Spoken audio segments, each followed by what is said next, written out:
need to find this place or we'll be late. Make a left on Astrology Avenue. Oh, I'm sorry, I meant right. It should be right here at 444 Spirit Way. Oh, turn! It looks like Renee. Yay, we're on time. The James and Kellee Show. Great, let's start the show.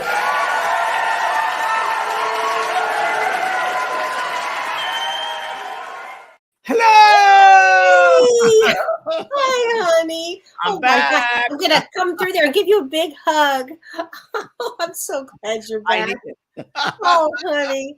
I missed you. I missed you, Kelly. I missed you. It's the first day I feel like I'm kind of going back to myself now. So a little of the fogginess is leaving, which is great. Yeah. Was it a good trip? It was a great trip. It was really great. It was very busy. Move. I mean, we didn't settle down for a day. My friend Janelle Campbell, Janelle was, Of course, I know Janelle.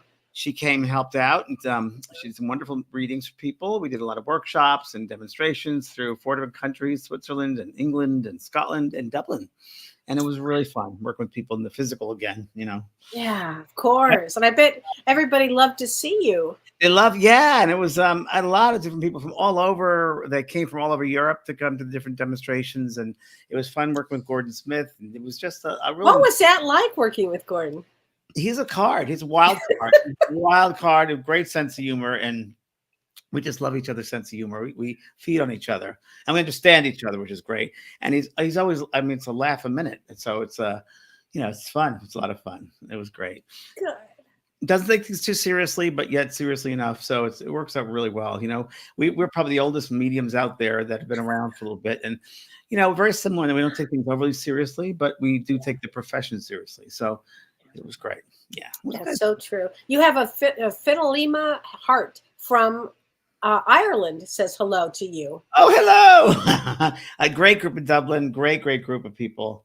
Hi, Judy. Hi, everybody. Wow. Yeah, met some wonderful people here that are on our show, and they came to see me. So hello, everybody. And there were a lot. So hello, everybody. Oh. Dynamic duo again. How have you been, Kelly? Oh, I've been fine. I went to Texas to see my grandchildren, and Kids. whoa, they're great. I came back with a cold, of course, because if you're around 4 and 6-year-olds, you're going to get sick. That's right. They are germ spreaders, but it was so much fun. And I had a lot of guests while you were gone. So I had some wonderful guests and lots of fun. Yeah. Yes, I know you had Miss Livingston, right? I had Michelle Livingston on last week for Halloween, and we had a great show. Yeah, it was really fun to have her on. Yeah, she's her own. Very, very good. Yeah. And you're going through construction in your house right now. Complete remodel. So, yeah, it's an unbelievable time here on the farm. Yes. Thanks, Angela. Thanks, Heather. Thank you, Rita. Thank you. And Kelly, I know because we talked a little bit when I was in Europe, a little bit with WhatsApp, but it's been a crazy time astrologically. I know everybody's feeling such weird energy. Yeah. Yes. Sticky energy. And I remember you said, when are you coming back? I said, well, right after Halloween. And you said, good. And I said, and I felt that way. It was interesting because before I went on this trip, I said to you and some other people, I said, I didn't see an end to the month. I didn't see myself come back. I know what that meant. And it was really interesting because it wasn't, I wasn't afraid or anything fearful, but it was just so weird because every flight that we went for was changed or delayed. Every single flight was delayed. Airports were delayed. It was very strange. And it was weird, but it was, I didn't feel unsafe, but it was just felt weird. Even the flight itself felt weird. Well, I can imagine. And you were traveling in the middle of eclipses too. You really, I was happy when you came home, frankly. But let's talk a little bit about November because we have an incredible guest on tonight. But I do want to hit upon a couple of things going on in November and that are really important because November has a lot of crisis points to it. I love that. Isn't that a good one, James? Crisis points. But I'm going to start with something that's positive. And the positive is that Saturn, which rules karma and our life lessons and responsibilities and work, it moved directly a couple of days ago. And because Saturn moved direct, it's going to make things now happen quickly. So things will move quickly. Right? Easing up on things. Well, I wouldn't say ease up, but Okay. what I would not use that during this period. I would love to say it, but I don't see that happening. But let's say you've been stalled in your career. Kaboom, it's going to start moving fast. Let's say you've been stalled in a meeting and been waiting for things to happen. Now's the time. Now things will start to move ahead. Like funny, James, but we got stalled in our remodel due to different things that we could not control. And now, boom, it is moving ahead. And the good news about that is Jupiter is really close to Earth. So that magnifies this energy of quick change. So this is a good thing. And what is Saturn in and what is Jupiter? Saturn, well, in Vedic astrology, Saturn is in Aquarius in Vedic astrology. Okay. And Jupiter, I believe, is in Aries in Vedic astrology. So it's going to shine a lot of energy to move forward. But let's energy. Aries, a lot of energy. But let's talk about this crisis point right now, because the first crisis point starts. It's actually between November 8th and November 13th. So November 8th to the 13th. But the exact day is November 10th. And that's with Mercury squaring Saturn. So Mercury is going to be in Scorpio in Vedic astrology, and it's going to square Saturn in Aquarius. And when this happens, when this Mercury squares Saturn, it's going to cause miscommunication, delays, misinformation. Miscommunication is the big thing because Mercury rules communication. Yeah. So that is going to be a challenge. And we also will probably see some difficult relations with figures of authority. So it's really what I would call a crisis point during that time. And again, it's from about November 8th to the 13th. Now, the second one, and then I'll do the rest on Thursday, on my Thursday show. But the second one is November 13th. And that's a very challenging crisis point.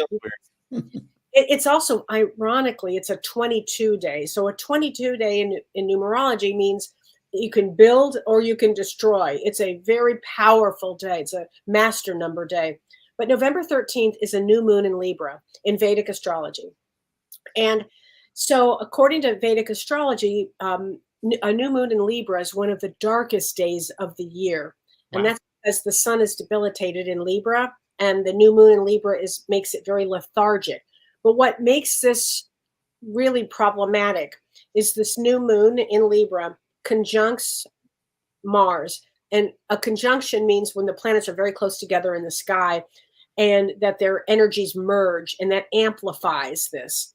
So at the same time, on this 13th of November, it opposes Uranus, which is the planet of unexpected change. And what happens, and to make it simple, is it forms a triangle on this day, on the 13th. And this triangle is called a yod. And a yod means the finger of God.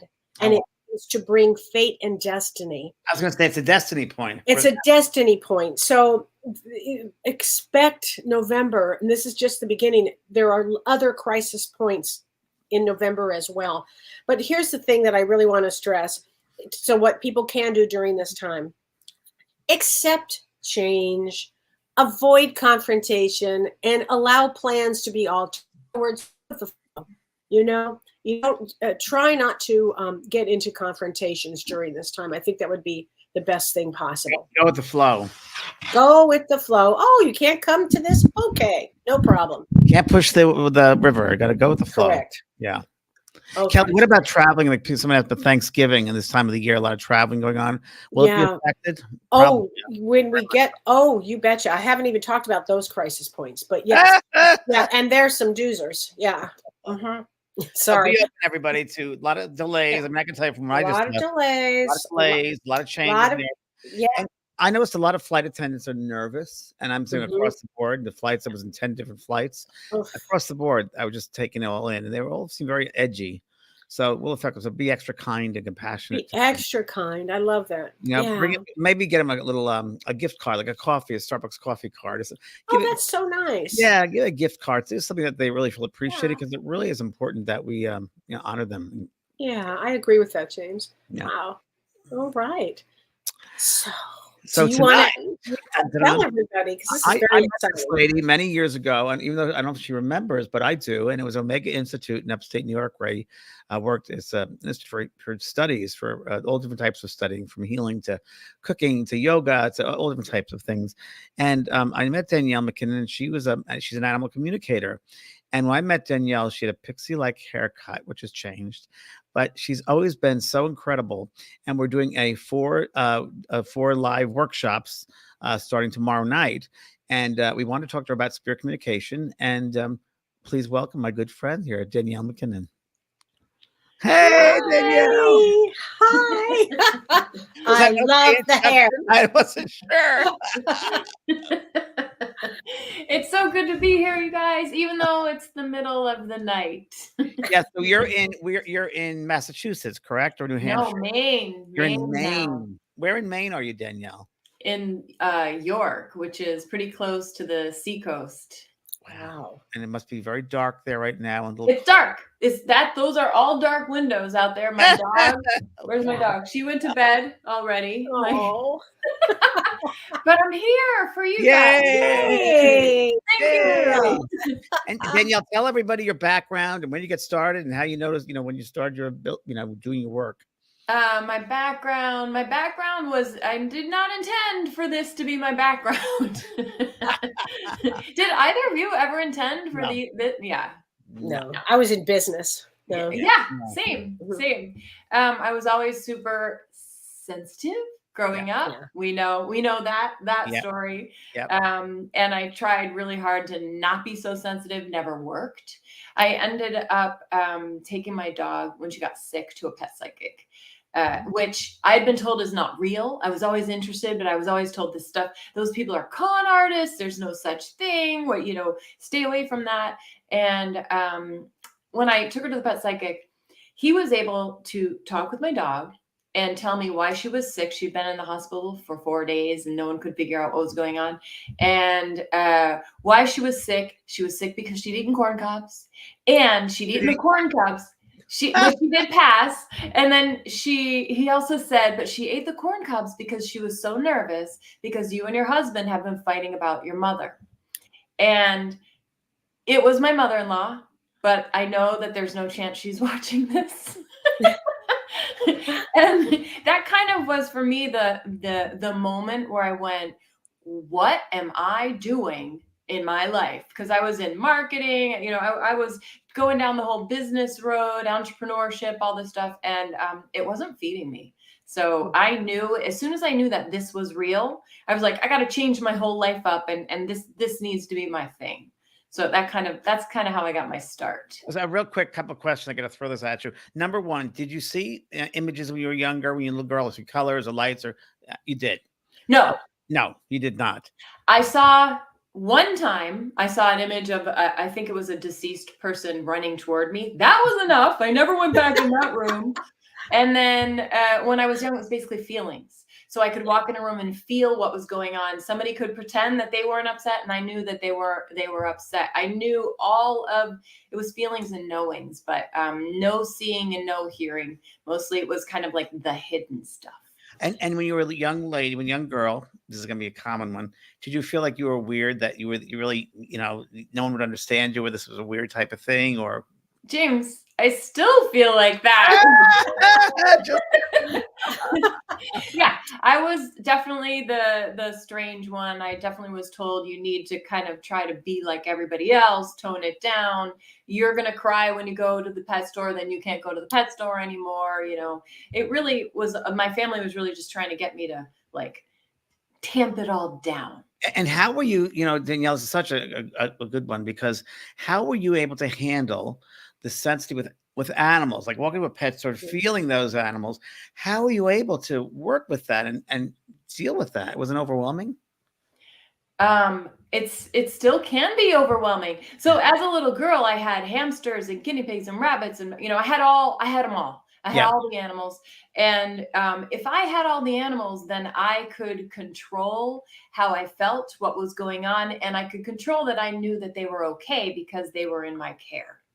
It was interesting. The neighbor's dog When I was a kid, my mom told me, I don't know, why would my mom tell me that the husband neighbor drove the dog up north. We lived in Michigan, and dropped the dog off in the woods because I know your faces, and I still remember this, right? And I was upset for days. And why would my mom tell me? She knew how I was. So as a kid, I did not actually handle these things well. I was bowled over a lot. I had to learn how to like take that sensitivity and use it as a benefit, as a strength.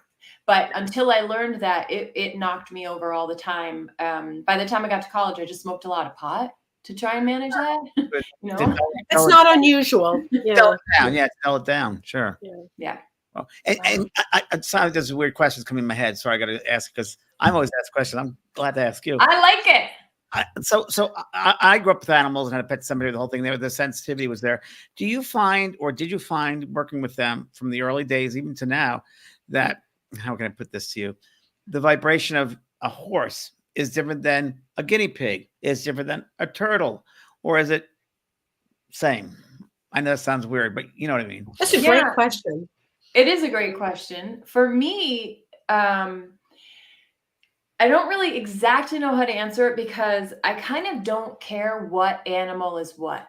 If I'm connecting with an animal, it's that soul of that animal, it's that energy of that animal. And so, except that I haven't hung out personally with a lot of cats because I'm really allergic to them.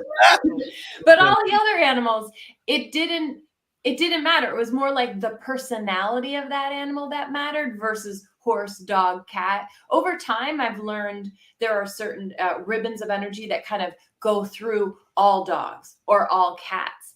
But then when you get to know them better, you get in there and you get the personality, and you get why they're here, and you understand all of that. And it's just like all the individual people have these purposes and these energy signatures.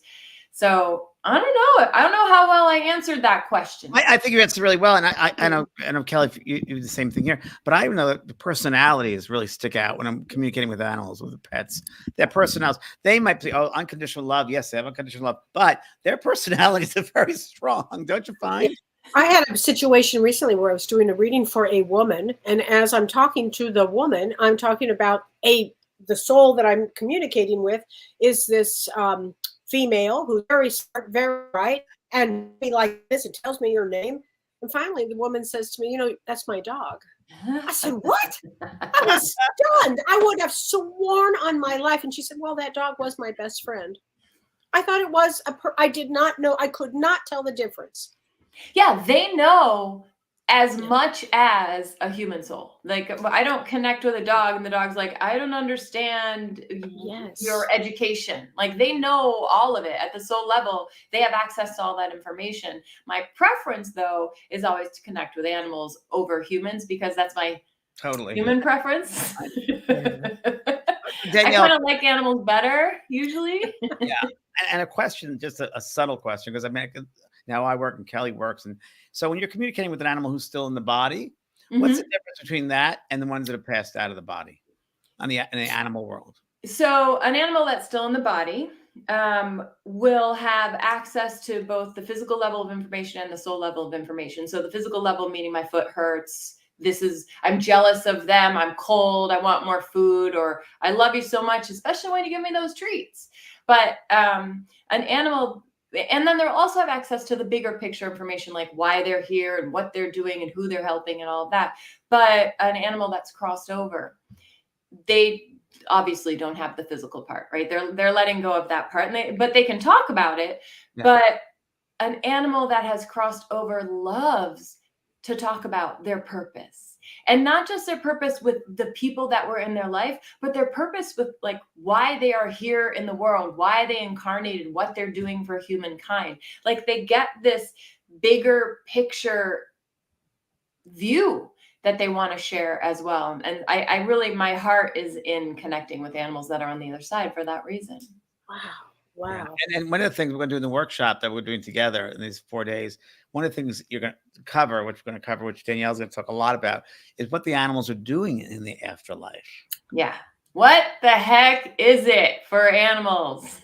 What are they doing? What are they seeing? What do they care about? What do they do with their day?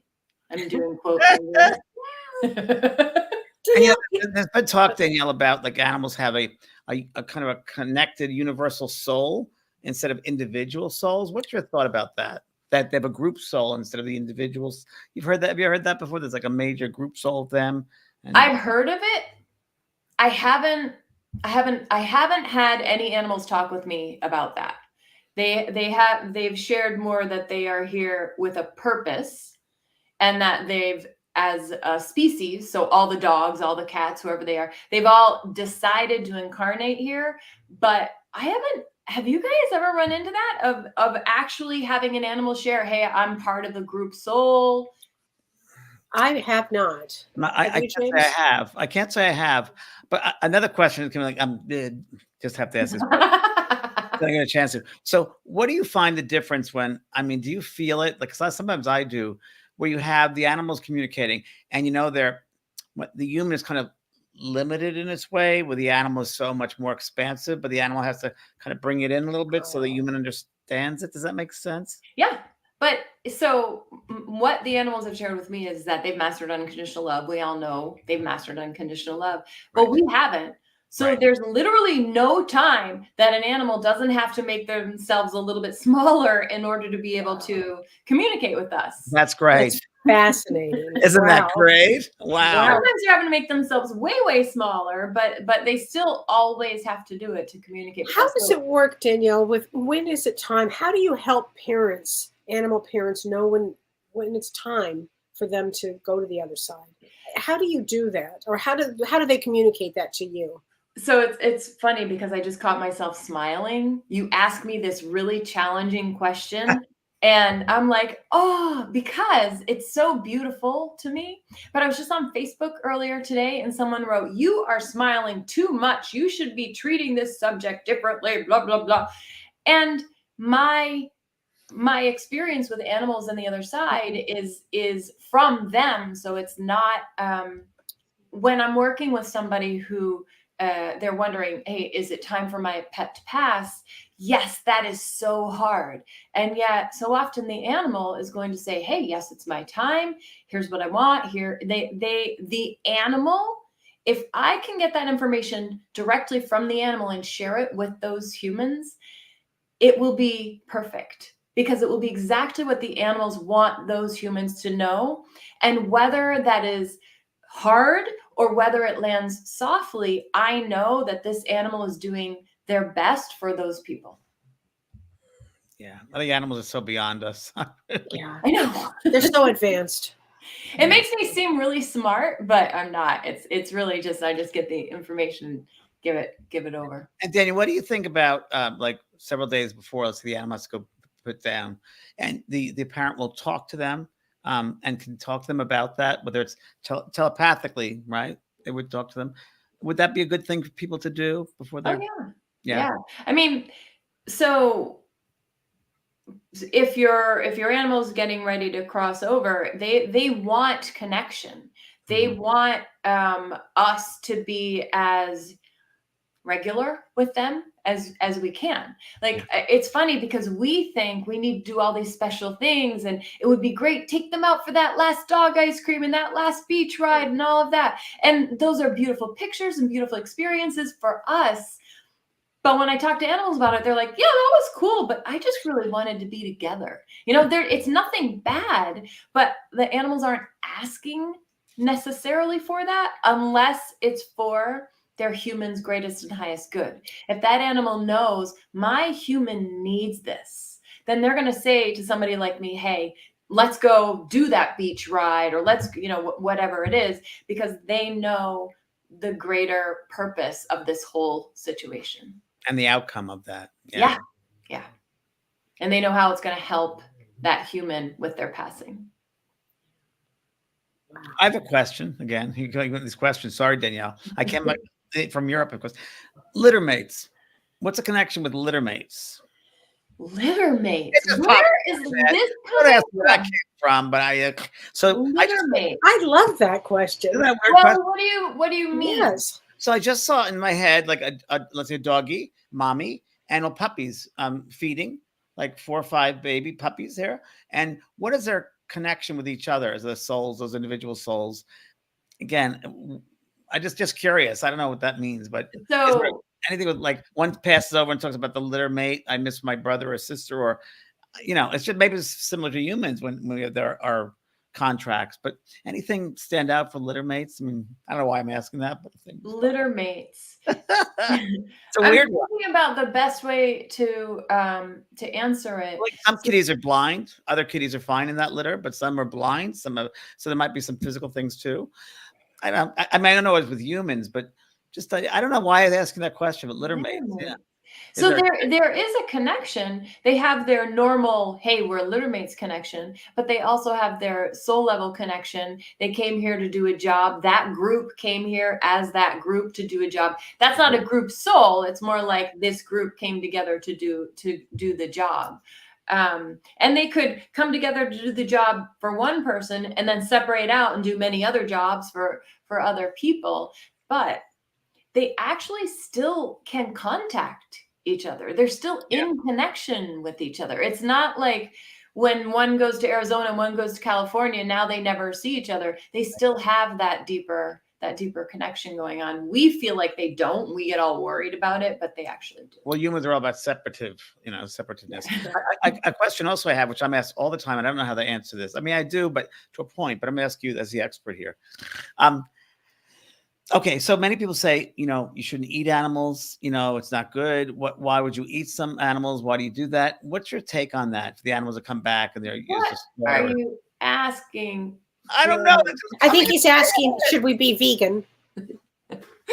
Because I personally think that the animals know what is going to happen and they're to support the humans. And, I don't think there's anything bad about that, because people are like, you must be ashamed of eating cattle. I'm like, well, no, I think that's their what they're doing this lifetime. They're here to support the human. Does that make any sense? No, yes, because I agree.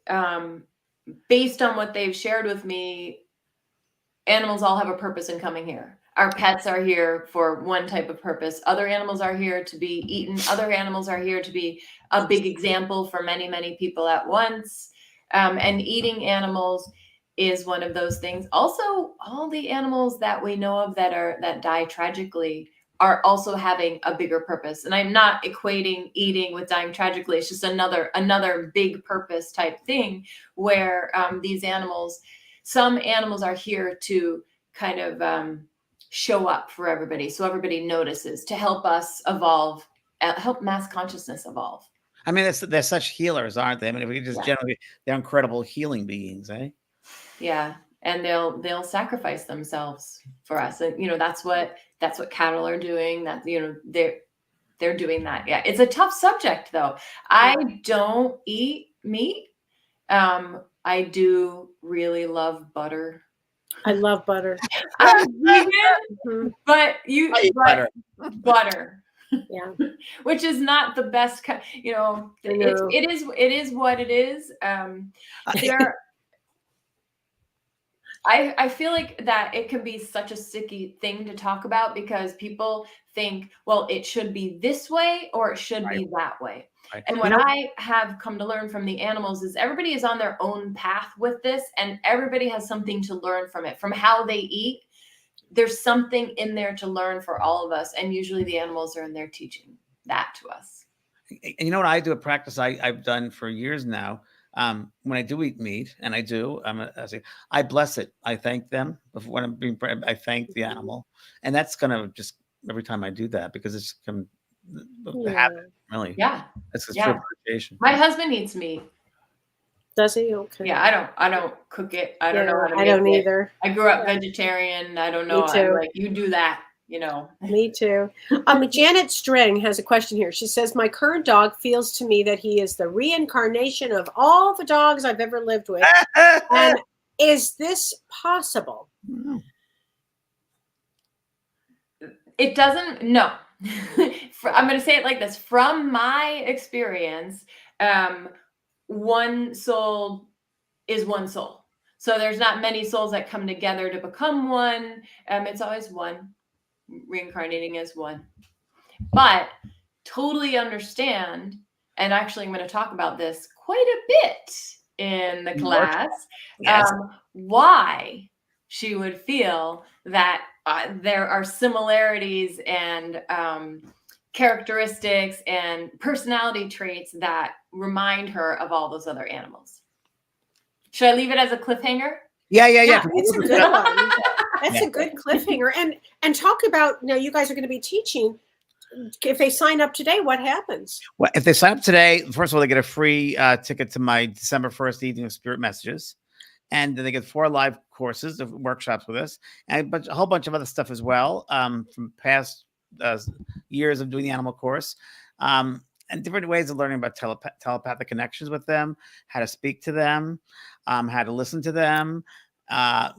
So all of this stuff it's on the school, the JP School of Mystical Arts. You can see what you get. It's a lot of stuff there. I can actually read it for you too. 4 live interactive workshops. So then you get 5 on-demand video lessons that teach you about animal communication, pet healing, and pet mediumship. Talking to your pets when they're passed on. You'll hear incredible animal communication stories, explore the world of pet healing, and learn tried and true animal communication techniques. Plus, in the last live workshop, Danielle and I will deliver a personal message about your pet's health, happiness, and state of mind. And Danielle, I don't know how you work with this, but for me, I could just tune into it. But I find if they bring a photo of the animal, for me, I can tune in really quickly that way. How do you work? I like nothing. Like nothing. I prefer no photo. I prefer a name, and I'd like to know the species. But I feel like it's pretty fast for me if I just have that information. Other information can actually slow me down a little bit. And so that'll be the last workshop, the live. We're going to give everyone that comes on, I believe we're going to try to everybody a little bit of information about their pet.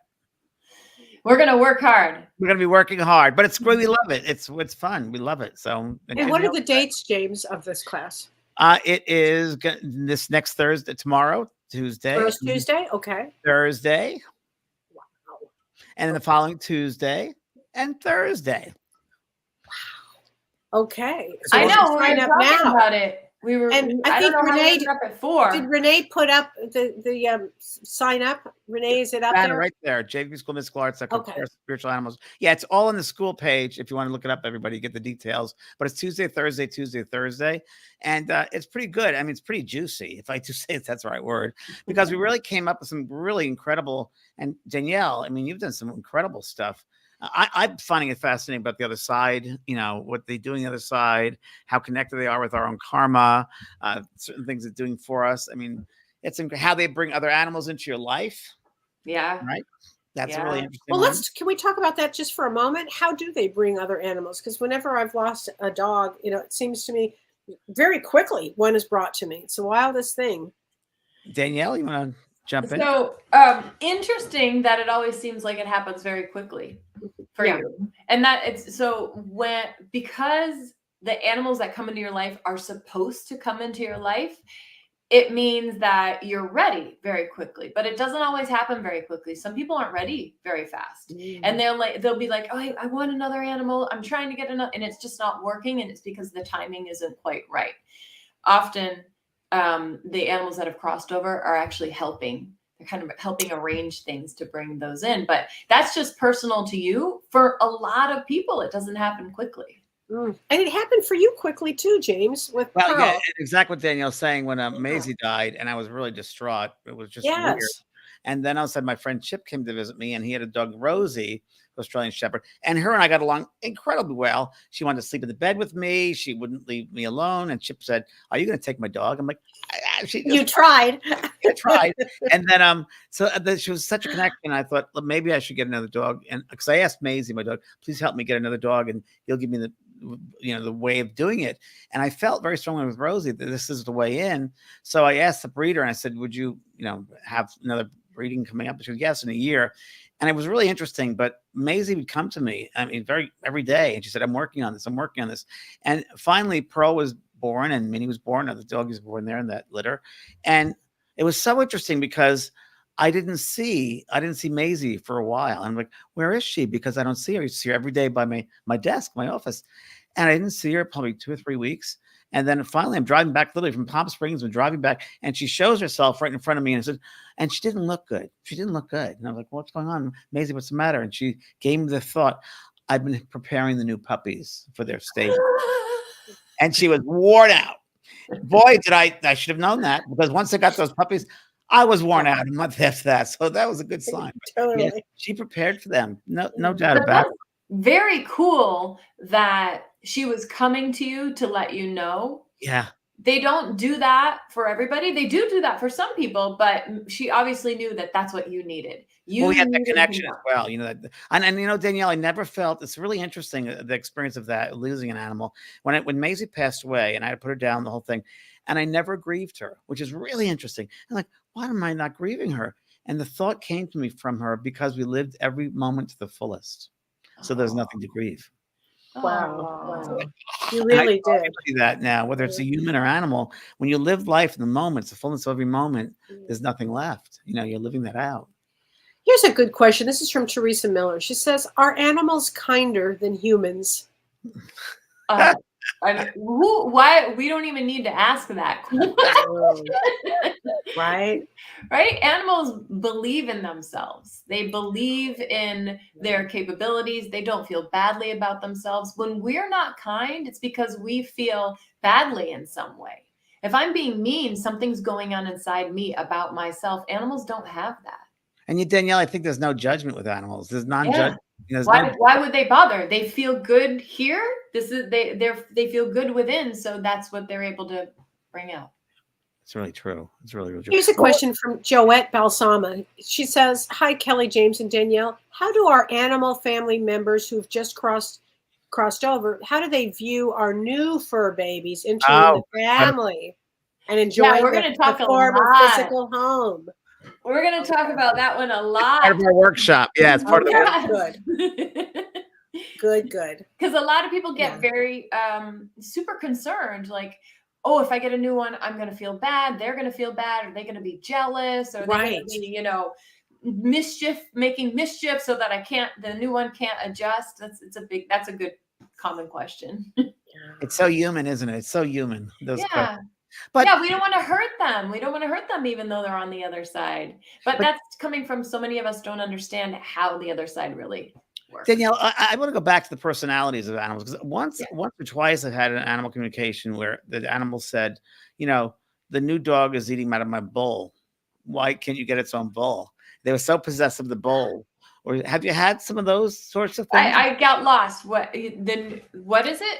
So an animal would come through from the other side, and they'd get a new puppy, let's say, and the animal that passed over said, "That dog is eating out of my bowl. Why don't you give it a new bowl?" Have you had some? So what I have found, remember I talked about there's that physical level they talk at, they connect at, and there's the bigger picture level. If you connect at the physical level, they're going to be like, they're eating out of my bowl. They're in my bed. What's going on here? Or, and they retain that personality. And then when you connect with them at the deeper level, they're like, I know what's going on here. I get it. The new puppy needs to do this because of, and they have it all together. They know what the big picture is, but, and that's a challenge for like a new animal communicator to not understand that there is a deeper level where that animal has all of that wisdom. And then that can actually make it a challenge to receive a reading where it seems like the animal is just very upset about what's going on in their home now that they've crossed over.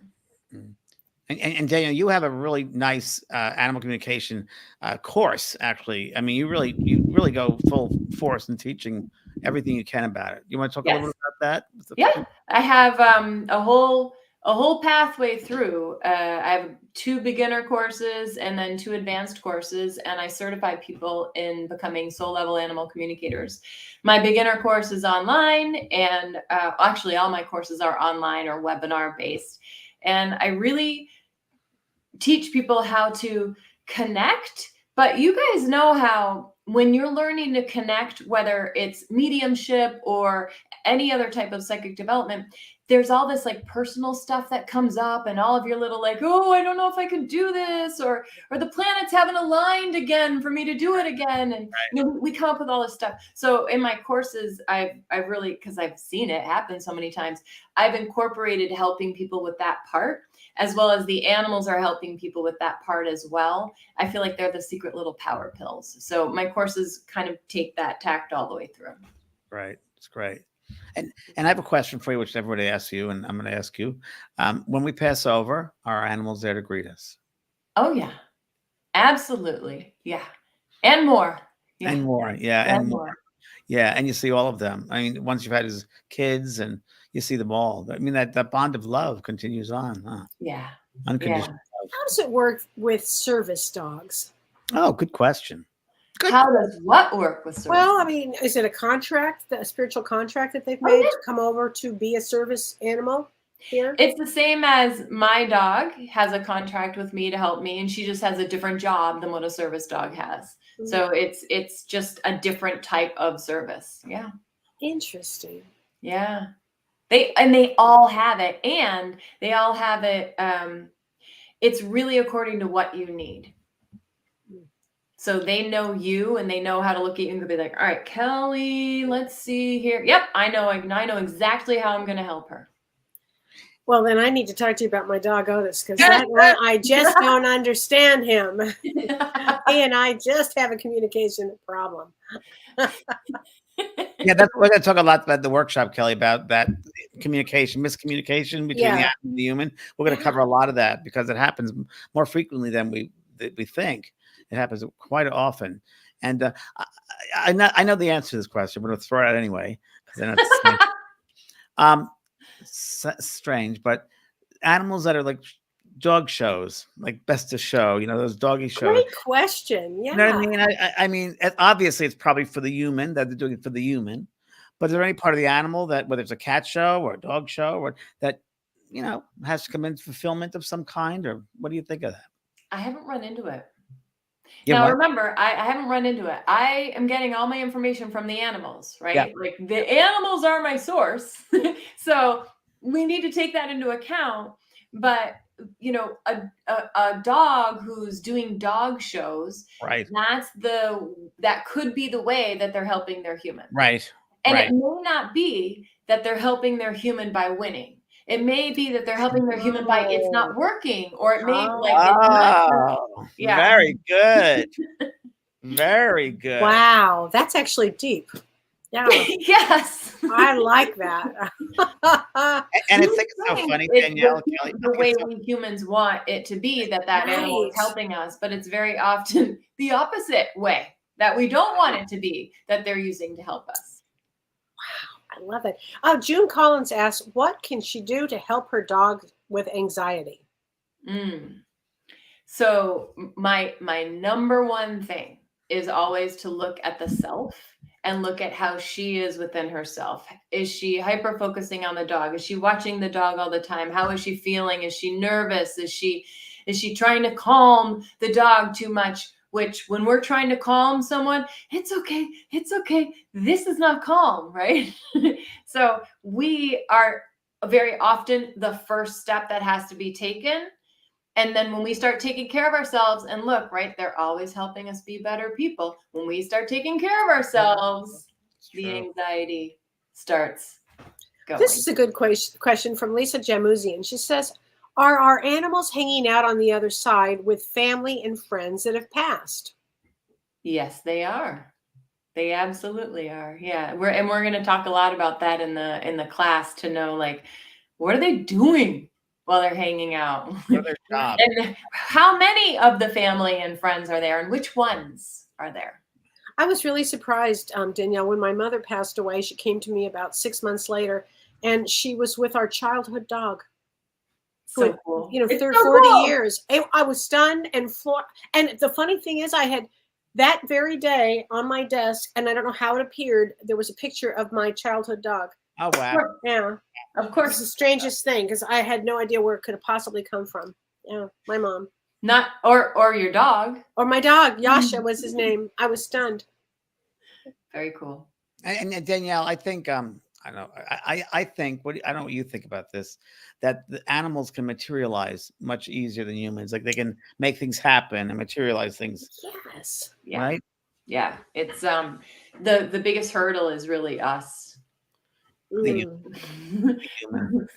They can do so much stuff from the other side to show up, to let us know that they're there, and they do it. But we even people who desperately want to see them will not believe it when they've seen them. I have people write into my social media. So I woke up in the middle of the night and I saw my dog on the bed and I was petting him for an hour and it was amazing. And do you really think was this my dog? And so they had the physical experience, and yet it's that fear of disappointment, right? I don't want to be wrong. Yeah. Oh gosh. Elizabeth Ducati says, "Do dogs pick you?" Oh, good question. We're gonna. That is another one we're gonna be talking about. Another workshop. Yeah.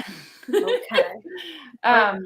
But there you can be sure that any animal that comes into your life in any way is supposed to be in your life. Doesn't mean they're supposed to be there long, but it does mean they're supposed to be there. And I have a question for you, because I do this with Pearl, and I do more with Pearl than I do with Maisie, but I talk to Pearl. So if I'm going, maybe because I own the house with Pearl myself, but I'll ask her, does she want to go? I'll ask her, what do you want to do? I'll ask her, I communicate, what do you think about that? And I get a signal back. I get pictures. I get an emotion next to the pictures. Yeah. Does that make sense to you? Yeah. They definitely send pictures. Are pretty easy for animals. Yeah. But I think the easiest thing for animals to do are actually sounds, because we know the sounds of our animals. We know their bark in the distance, or the bumping against the door, or whatever the thing is, and we know those as specific sounds to our animals. Our animals will use our knowledge and our relationship with them. So you getting a picture and emotion, it's not a picture of something you don't recognize, right, James? Right. And the emotion is the way you get the confirmation. And mostly the emotion, and now she is a Pisces, but mostly emotion and sensitive. She's very sensitive, very smart, Pearl. But that Piscean energy, that sensitive, intuitive energy is we're very connected in that. More so, a little bit deeper than most I've had other animals, because I don't know, it's just this intuitive connection. So I call that a soul animal. So we all have these, you see people write on the internet, this is my soul dog died, my soul cat died. It's a pretty common phrase, but some animals, because of, and we'll talk about this tomorrow or this in our class, some animals, you really do have a stronger kind of like heartfelt, and so many people feel so bad. They're like, I have 4 dogs. I love them all. And I feel so bad. That's I don't me. Right? Totally. And there's a reason for it. It has to do with what that animal is helping you learn about yourself. I mean, there's such great reading of energy. Think about that, but I think you're right. Yeah. Oh my gosh. I have a blast from the past. What's that? Oh, wow. That's Bambi on the bottom, and this was in 1989, 90. I rescued her in the street, and I rescued each day. I put a little food out and be closer and closer, and she ended up sitting on my lap. And that's Sheena on top of her. That's a Cocker Spaniel something, and we were together. That was right after the earthquake. That was after the 1990. Oh my gosh. I had the Northridge earthquake, James? Northridge earthquake. Yeah. Wow. Look at you. Wow. And there I am with my hair. Wow. I love that the one on top is sound asleep. Oh gosh. Yeah, Sheena. She was great. Dumb as doornail, really dumb, but great. Beautiful. I love that. Gail Hayden has a good question. She says, how about those dogs that other family members somehow drop off? Was the dog for me, or was the dog for them first? Both. Oh, both. Yeah. Any animal that comes into your life has a purpose with you. Yeah. It doesn't matter if it's a short purpose or a long purpose. Wow. And here's a great one. Hope Burton says, can dogs really tell if people are good? All the neighborhood dogs go bonkers for pets when they see me, even random dogs I haven't met yet. Can dogs really tell if people are good? So that's because, think about it, because they've mastered unconditional love, they love everybody. They know what every person needs to work on. They know what their challenges are. They know what the problems are. So I haven't had an animal say to me, this person's evil, this person's bad.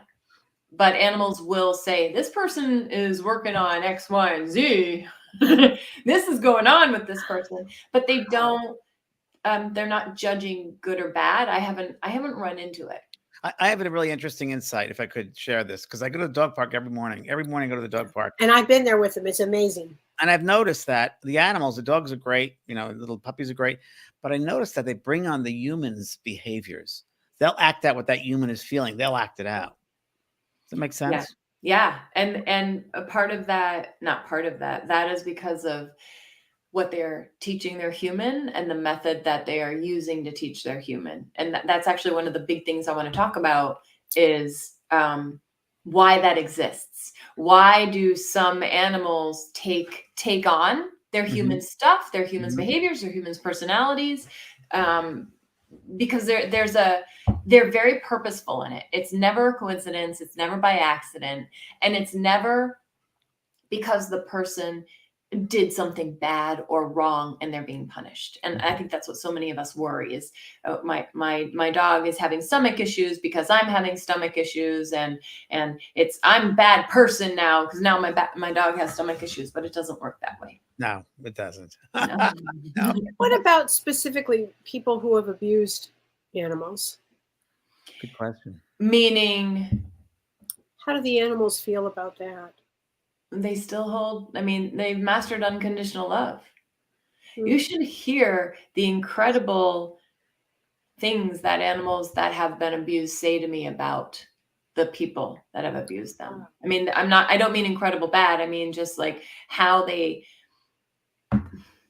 it's like they don't, and this is so hard to say because I had abuse in my lifetime and it has been hard for me to find forgiveness because I feel very wronged. And yet the animals don't, when somebody's like, do they forgive me? I did this bad thing. I hurt my animal. And I'm going to say when that's a mistake, but even when it's not a mistake, the animals don't ever answer, I forgive that person. They don't speak in that way because they don't view it as something to forgive. If everything that we are experiencing is us growing and learning and evolving and becoming better people, we're going to make mistakes. We're going to have accidents. We're going to make bad, horrible decisions along the way. And the animals know this. Danielle, what you're saying, which I want to get into, just hit my head, my mind, that this experience happened when I used to go to Brazil, like 20-something years ago. And we went to this lady in Brasilia. And this shows about animals. It's pretty amazing how they'll take on human conditions and kind of like transmute it, bring it through in their physicalness to let the human be healed. But there's a lady in the middle of Brasilia and was UFO territory. And she was an incredible healer. And you go into the room, you just lie down, and she would work on you, didn't say anything. You closed your eyes and you felt the energy running, and she had crystals or whatever. And I remember, and I would sit in the corner watching some of the participants one at a time with the healing. And I'll never forget it. But this dog would come in. Every single one of those healings, the dog would come in for a participant. Then the dog would lay down. And then the participant was finished. The healing was done. She was done with that. The dog would leave first. And then the participant would leave. And I asked the lady, the healer, I said, what is the story with this animal? She goes, I don't know. She goes, this animal showed up and I started doing healing work. And it would come in and it takes on the conditions of that human, and then goes outside and throws up and gets it all out. Isn't that wild? Yeah. I have not heard of it before. Have not heard of that happening that in that way. Transing, taking that condition on, almost like materializing that from the etheric level to the physical level and emotional, and bringing it out. But if you look at it, the constant was that woman. Yeah. Right. So our human brain goes to that the dog's really helping the clients, I think, or the patients, whatever we're going to call them. Yeah. But what she is really witnessing is how this dog is helping her clear the room, balance, hold space, and do this work. Yeah. Because she must have needed that as well. Yeah. Yeah. It's pretty incredible. I got to say, pretty incredible. Yeah. I love that she's like, I don't know. She goes, I don't know. just showed up one day when I started doing the healing, and then it goes out after every client. It goes out and it throws up, and then comes back when I'm. And she doesn't talk to the dog either. She doesn't even talk to this dog. Wow. It's pretty wild. Animals are very special. Really cool. So tell us again, how do people sign up for your class? So they go to the JVP School of Mystical Arts right now, the animal course. And again, if you sign up tonight, you get a free ticket to an Evening of Spirit, December 1st. And you have 4 live workshops with us. And we have an opening to all different types of information and past experiences, past classes, and so forth. And we're going to talk about everything, right, Danielle? I mean, God. It's going to be a great a lot of notes right here for what we're doing. Yes. Wow. Pretty thorough, everybody. So if you're interested, please. But it's fun. It's going to be fun. fun. And we're also doing readings as well Doing together. A lot of readings. How long are the readings are you going to do the reading for? A minute to 2 minutes? Depends on the animal, right? What they want to say. Yeah, it depends on the animal. It depends on the animal. I mean, and the other cool thing about the animals is they know who needs to talk so that the message works for more people. Yeah. And I already saw that something we were saying here. A few people were like, oh, that was for me. Oh, I needed to hear that piece. Like the animals are already working that. Yeah, so true. So true. Janet String says Eckhart Tolle calls animals frequency holders. And I would agree. I call it unconditional love, but they are holding that vibration all the time and trying to get us to come along. Yeah. I like that Rainbow Bridge, the poem about the animals that pass over the Rainbow Bridge. And it takes into consideration all the different frequencies of color and light. And when you come together, all those colors come together, it forms white light. And I just think that animals have all those frequencies going on. You know, they have all those different energies. But what great teachers and beings, I guess you'd say. This is a fun one, probably to leave on a high note here. Unina Smith says, hello, everyone. Have you connected with dogs that have skydived or surfed or other extreme sports? And did they have something cool to relate to their owner? Have you connected with dogs that have done anything like this? It's a great question. I have not connected with dogs that have I haven't. No. I actually have. I have. I actually skydived with their owner. And there was such a passion for their owner that they did it for the owner, and they loved it. They loved the fun of it, but like you said earlier, Danielle, they loved it for the fun of their owner. They were supporting the owner. Exactly what you said. Remember that dog that everybody? This was like in the early days of social media, and the dog was on a skateboard, and it always skateboarded everywhere, and there were 9 million videos. That dog was so happy to be doing that for that guy. For that guy. And then also all of us who were watching, it lifted our spirits, but that was really for that guy.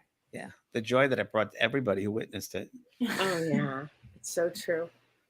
Oh my gosh. Okay. So what time is the show the class that you guys are going to be teaching? If they can't take it live, can they? Yes, they can get How does that work? Of course.